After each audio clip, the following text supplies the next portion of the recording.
Let's be real for a second. Model railroading can get really expensive really quick. And when I said this a while back, I have decided that over the next year or two, I'm going to collect some passenger train sets. I knew that I wasn't going to be buying up every set out there right off the bat, and I was going to need to start small, which is why I started with this small set from Kato, and I'm going to show you why I started with this one. This is the Kato in-scale P42 Amfleet to Viewliner 1 Intercity Express Starter Series set. Wow, I got through that. It comes with an in-scale Amtrak P42 in the Phase 5B paint scheme, 2 individually numbered Amfleet 2 coaches in the Phase 6 paint scheme, and a Viewliner 1 sleeper in the same Phase 6 paint scheme. Now, I'm going to go ahead and save you the wait of telling you that I love this little set. No, it does not have any track. I mean, just look at it. It's not really that big, and it actually is designed to hang on a little thing right there in the store. So no, it does not have any track. But if you do need track, you can always bump up to the Superliner starter set from Kato. Now these things are pretty great and fairly budget friendly for everything that you get. You can find this right now for about $120 before tax and shipping, which is an extremely good deal considering that the locomotive alone is available for about $90 right now.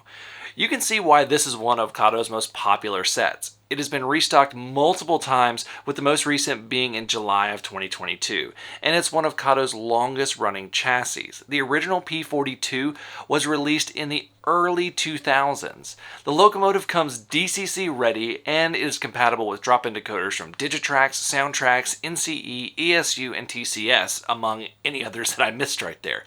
If you're looking for a locomotive to do your first DCC decoder installation in, it's not going to get much easier than this in N-scale. And to show you, I'm going to install the decoder right now. I've got a Digitrax decoder. We're going to put this baby in. For this installation, we're going to be using a Digitrax DN163K0A decoder. This is designed to fit in several different Kato locomotives, including the P42.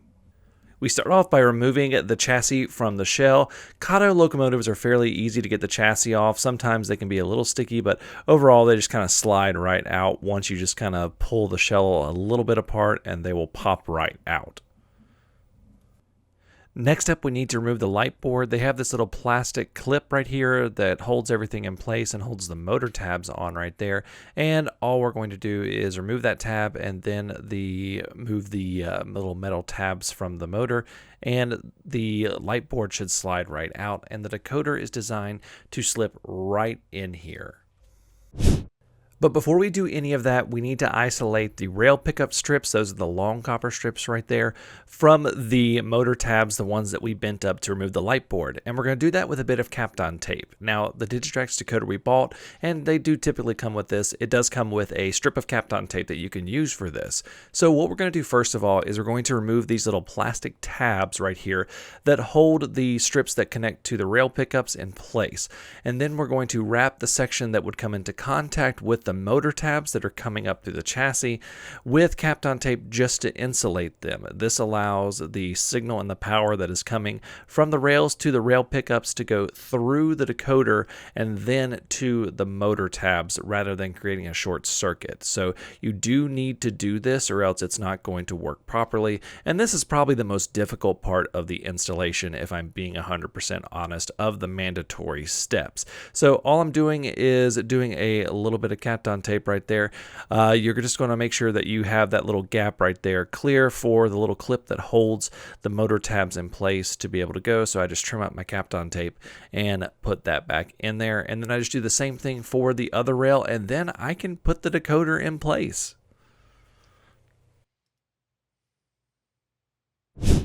The decoder goes in pretty easily. You're going to bring it in and you're going to slip it over this hook towards the rear of the decoder that's going to hold it in place. And you also want to make sure that those motor tabs are sticking up on the sides of the decoder so that they can fold over the top right there. Now, this is a semi-optional step. I do recommend doing this for a more bulletproof operation, but I'm going to take some solder and solder those motor tabs down on the pads right here. You don't necessarily 100% have to do this, but you may run into some headache because that clip may come a little bit loose if that's all you're relying on to hold the motor tabs in. But you don't have to do this, but I do highly recommend soldering your motor tabs to those pads right there on the decoder. It's going to make your operation work a whole lot better and be a lot more bulletproof.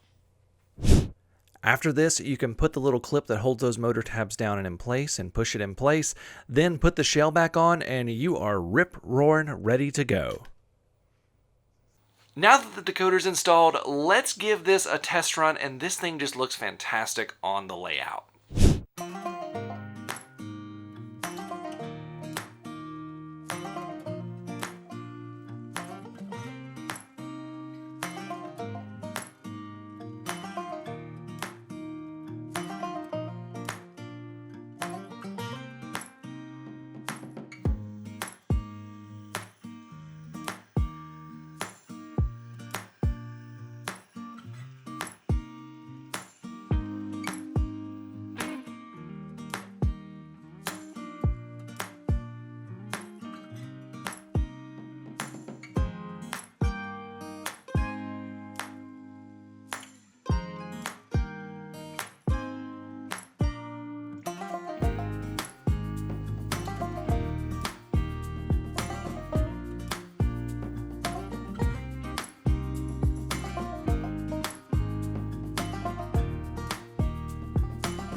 If you were looking for a quality in-scale train set at a reasonable price, Kato's Starter Series is definitely the way to go.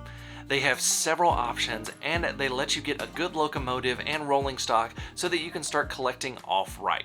Just like me. It's kind of why I picked it.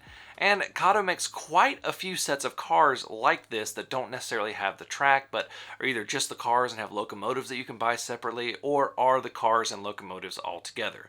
From their starter series like these, and there's some freight ones and some different ones, all the way up to their highly collectible premium sets, such as ones like the 20th Century Limited, the Olympian Hiawatha, the Zephyr. There's quite a few of them.